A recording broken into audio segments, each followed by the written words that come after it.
Oke, baik teman-teman. Jadi di sini kita akan coba mengerjakan soal lead code 1254 ya, terkait dengan total dari close island. Oke. Jadi intinya adalah kita diberikan suatu input grid dua dimensi seperti ini, teman-teman, ya. Nah, lalu kita diminta berapa banyak dari si close island. Oke, nah mungkin teman-teman bertanya, close island itu apa gitu ya. Nah, jadi ini saya coba jelaskan lagi ya. Nah, si close island ini itu adalah island ya, ini misalkan nol. Jadi kan kalau di sini kan dia ada nol, kalau enggak satu kan ya. Nah, nol ini itu kan artinya dia land ya, yang dia merupakan bagian dari island kan atau pulau. Oke. Sedangkan satu itu dia water atau air ya. Nah, eh, suatu island bisa dikatakan close island kalau seandainya baik dari arah utara maupun arah selatan, barat, timur itu dia dikelilingi air, teman-teman. Ya. Oke. Nah, perhatikan bahwa dia dikelilingi air itu maksimal 4 dimensi ya. Jadi kalau misalkan dia dikelilingi air di bagian diagonalnya, misalkan di sini, nah ini kita nggak pertimbangkan, ya. Jadi kita hanya mau melihat bagian atas, bawah, kiri, kanannya itu apakah dia dikelilingi air atau enggak, gitu ya. Nah, jadi kalau kita ke contoh ya, misalkan aku coba hapus semua. Ini kan kita ada satu ya area island kan ya atau pulau. Nah, kalau teman-teman perhatikan, bagian atasnya itu kan air, ya. Bagian kanannya itu juga air. Oke. Bagian bawahnya itu juga air. Begitupun juga dengan bagian kirinya itu juga air. Maka ini itu dia close island. Oke. Jadi kita udah dapat satu nih di contoh yang pertama. Oke. Lalu kita cek lagi gimana kalau yang ini. Ini kan dia juga island ya teman-teman ya, karena kan dia kumpulan dari nol nih di sini nih. Oke. Nah, kalau kita perhatikan bareng-bareng, bagian kirinya itu dia air. Bagian bawahnya itu air. Tapi bagian kanannya itu bukan air. Bagian atasnya itu juga bukan air. Maka ini kita bisa bilang dia bukan close island. Sampai sini paham ya teman-teman ya? Jadi harus dikelilingi air baik dari sisi kiri, kanan, atas, bawah. Oke, baru kita bisa bilang dia close island. Oke. Nah, terus yang ketiga ini ada di sini nih teman-teman. Ini kan dia juga island kan ya. Jadi even cuma ada satu nol, kita tetap bisa bilang kalau dia itu island ya. Nah, kalau kita lihat bareng-bareng, bagian kirinya itu air, bagian atasnya air, bagian kanannya air, bagian bawahnya air. Nah, ini kita bisa katakan dia close island. Oke. Nah, kemudian bagaimana dengan yang ini? Ya, yang paling bawah kiri. Maka maaf, bawah kanan ya. Ini ya. Nah, ini tuh karena bagian bawahnya bukan air, bagian kanannya bukan air, maka kita bisa bilang dia bukan close island. Oke. Nah, jadi dari contoh yang pertama, kita bisa dapatkan ada satu, dua close island. Jadi totalnya ada dua. Nah, total ini yang diharapkan menjadi output dari algoritma yang kita bikin untuk soal 1254 ini. Oke. Sampai sini paham ya? Jadi kalau misalkan aku coba bersihkan dulu, ini aku coba hapus yang bagian ininya aja. Oke. Jadi kita coba berpikir ya gimana caranya kita bisa menyelesaikan permasalahan ini gitu ya. Jadi kalau di sini saya akan coba pakai BFS ya. Sebenarnya teman-teman juga bisa pakai DFS ya. Cuman untuk problem ini saya masih belum begitu kepikiran sih kalau DFS ya. Nah, tapi kalau BFS biasanya kita kan inisialisasi ya yang namanya DQ ya.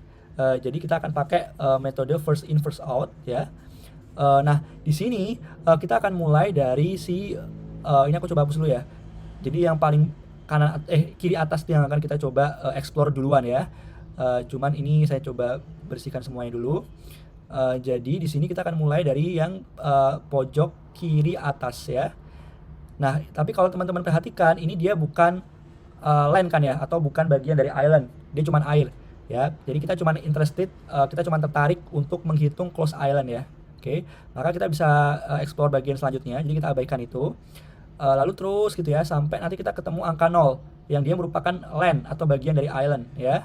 Nah, di sini kita cek ya. Jadi setelah kita ketemu si 0 ya, lalu kita cek apakah si land ini ya yang merupakan bagian dari island itu dia punya 0 di bagian bawah kiri, kanan gitu ya.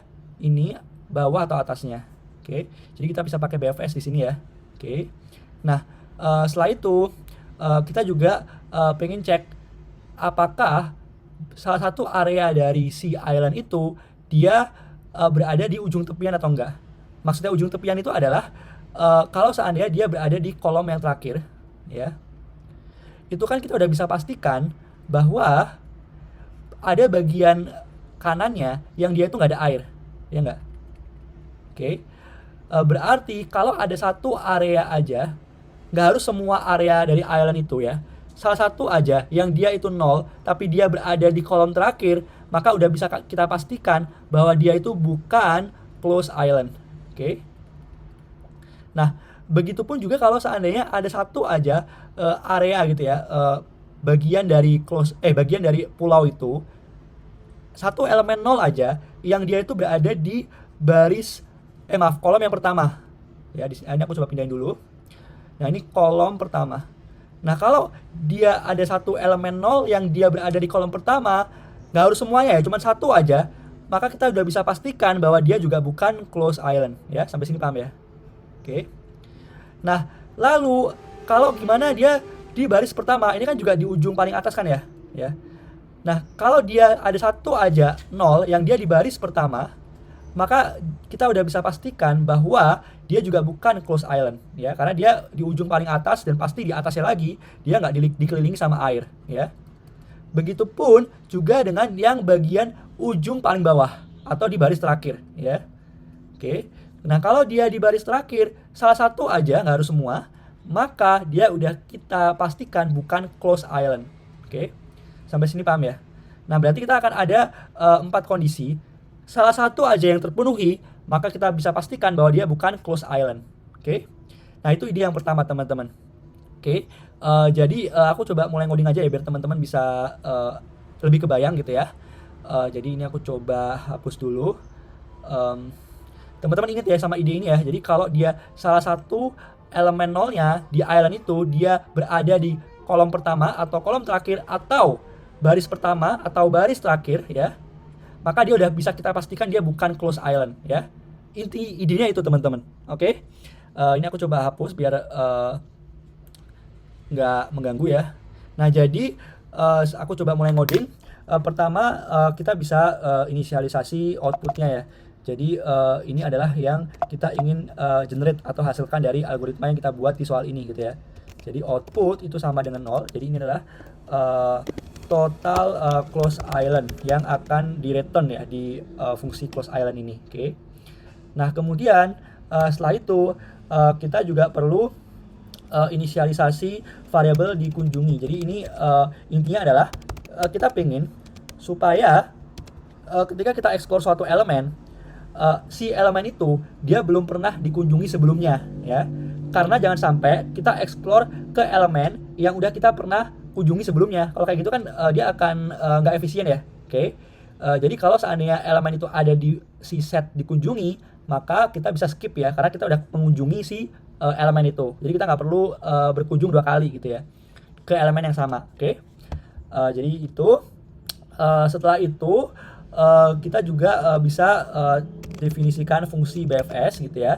Di mana di sini inputnya dari parameter si BFS itu adalah si baris ya dan kolomnya. Oke. Jadi tiap elemen di grid ini itu dia pasti bisa direpresentasikan sebagai dia itu baris keberapa dan kolom keberapa. Oke. Jadi ini tuh baris keberapa, kolom keberapa gitu ya. Nah, kemudian kita bisa istilahnya define DQ ya. Kalau di Python kita bisa melakukannya seperti ini ya. Oke. Nah, setelah itu kita bisa DQ, kita awalnya inisialisasi si elemen pertama di grid yaitu yang pojok kiri yang paling atas gitu ya.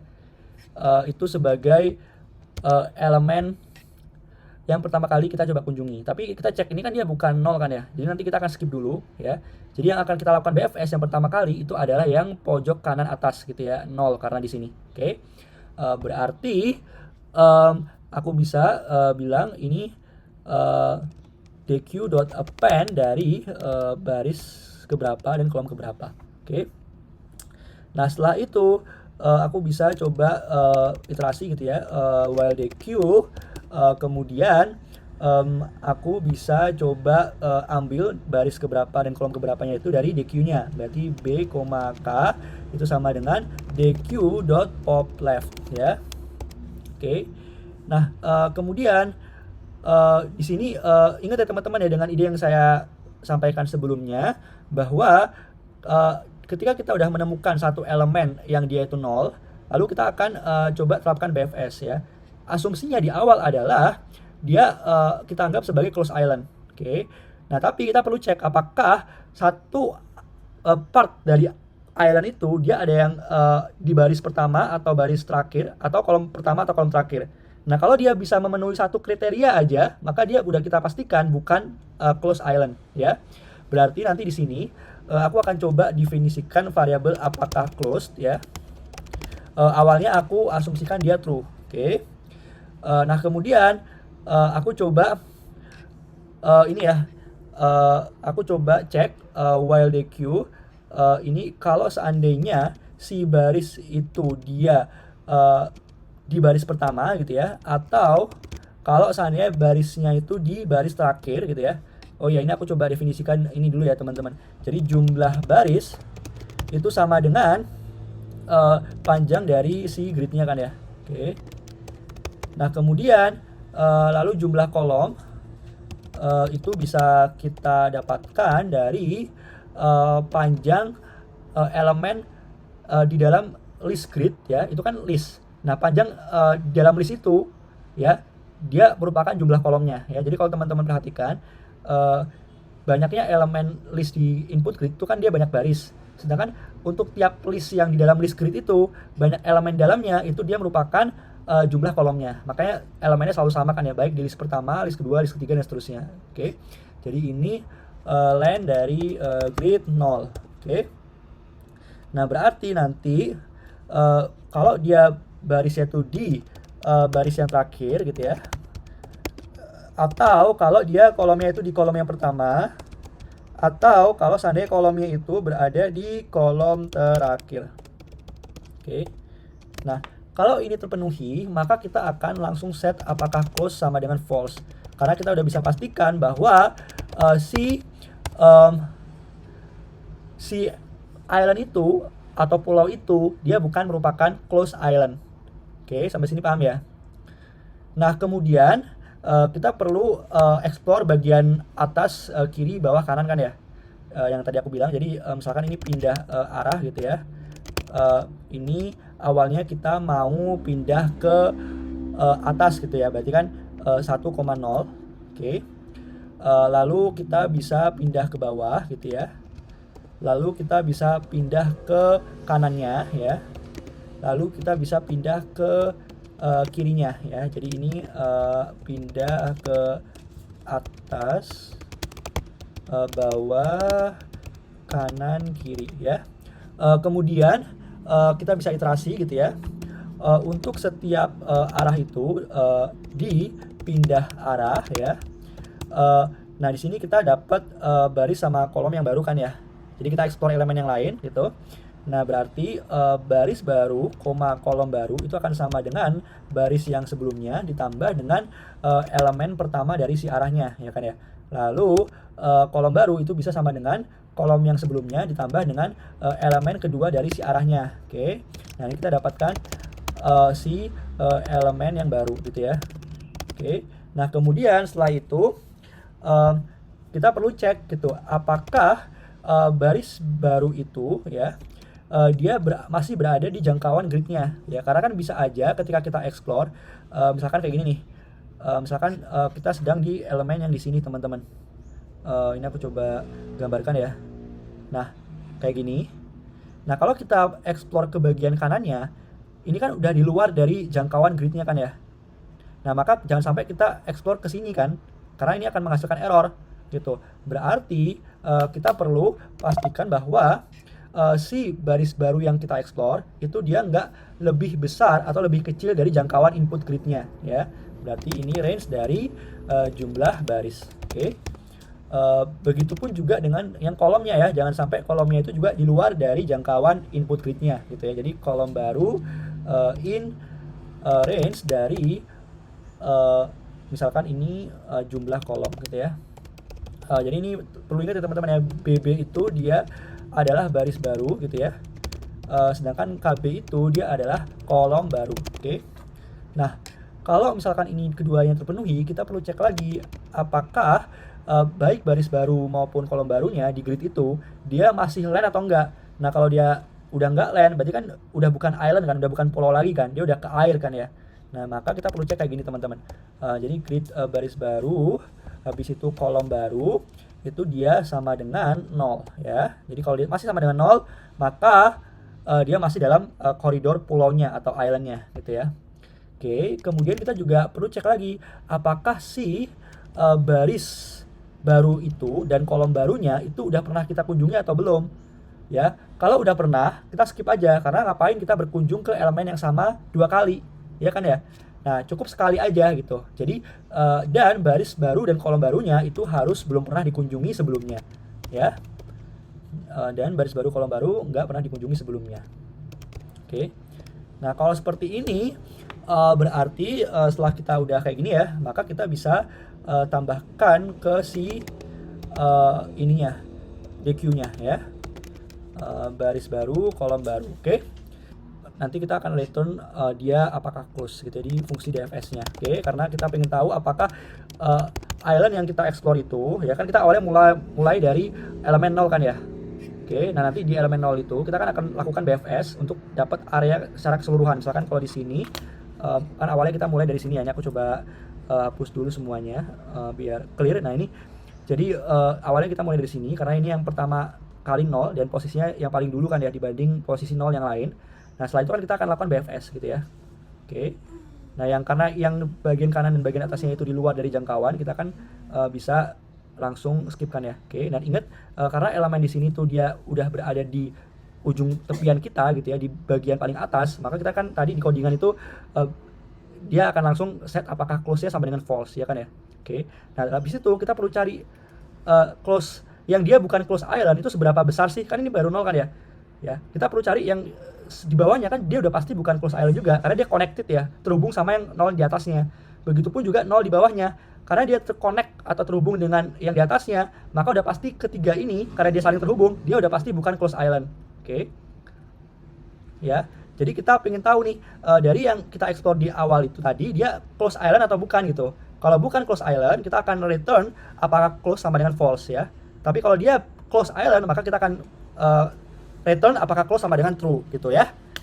Jadi itu teman-teman berarti nanti di sini kita akan return apakah close, baru nanti kita akan cek untuk tiap gridnya. Jadi ini dia, nah berarti for baris jadi untuk tiap baris di input gridnya gitu ya, jumlah baris ya, dan untuk tiap kolom gitu ya,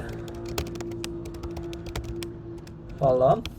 Nah, kita pengen cek apakah si baris kolom itu elemennya dia 0 atau bukan gitu ya. Nah, kalau misalkan dia 0, nah lalu kita cek lagi apakah dia itu pertama si baris dan kolomnya itu udah pernah dikunjungi atau belum ya. Apakah ini dia ada di variabel dikunjungi atau enggak. Kalau ada berarti kan udah pernah kita kunjungi sebelumnya. Cuman kita pengen yang dia belum pernah kan ya. Ngapain kita berkunjung di di elemen yang sama sebanyak lebih dari sekali gitu kan, ngapain gitu. Itu akan kurang efisien lah algoritma kita ya. Nah, berarti setelah itu kita juga cek apakah dia juga si BFS dari baris koma kolomnya itu dia return true. Kalau dia return true berarti kita bisa pastikan bahwa dia kan close island ya enggak. Oke, maka kita bisa output plus sama dengan 1 gitu. Nah, nanti akhirnya kita return output gitu ya. Kayak gitu. Oke, nah ini coba kita run dulu. Oh, ini harusnya dikunjungi .add juga teman-teman. ya. Jadi karena ini kita perlu dikunjung. Jadi ketika kita explore ya bagian bawah kanan, habis itu atas bawahnya gitu ya. Jadi gini nih. Ini itu kita perlu tambahin ke variabel dikunjungi untuk mengindikasikan bahwa si elemen di bawahnya itu udah pernah kita kunjungi sebelumnya ya. Berarti ini harusnya ditambah dengan dikunjungi dot add di sini ya. Jadi ini seperti ini, oke. Kayak gini, oke. Kayak gitu. Nah, ini berarti juga kita perlu tambahin dikunjungi dot add, oke. Nah, ini coba kita run. Nah, gitu ya teman-teman ya. Ini kalau aku coba submit. Nah, seperti itu ya teman-teman ya. Jadi udah bisa kita buktikan bahwa algoritma seperti ini ya dengan ide yang tadi saya sampaikan sebelumnya itu bisa accepted ya di LeetCode gitu. Walaupun mungkin ini bukan yang paling efisien, cuman saya berharap teman-teman bisa dapat ide gimana kita bisa menyelesaikan permasalahan ini. Oke, sekian dari saya. Terima kasih banyak teman-teman.